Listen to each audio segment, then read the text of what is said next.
শুক্রবার গাজলের শাহজাদপুর গ্রাম পঞ্চায়েতের ভাদর 230 নম্বর বুথ এলাকায় একই সঙ্গে তিনটি উন্নয়নমূলক কাজের সূচনা হয়।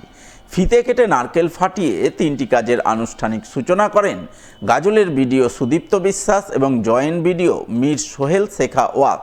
এছাড়া উপস্থিত ছিলেন গাজল পঞ্চায়েত সমিতির সভাপতি মোজাম্মেল হোসেন, বিশিষ্ট সমাজসেবী রাজকুমার সরকার সহ আরও অনেকেই।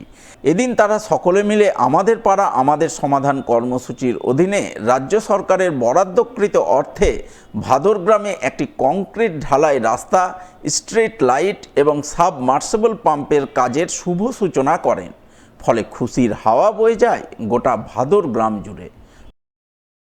আজকে আমরা শাহজাদপুরের একটি রাস্তার মাধ্যমে আমরা গাজল ব্লকের প্রায় 1700টি কাজ আজকে আমরা উদ্বোধন করলাম।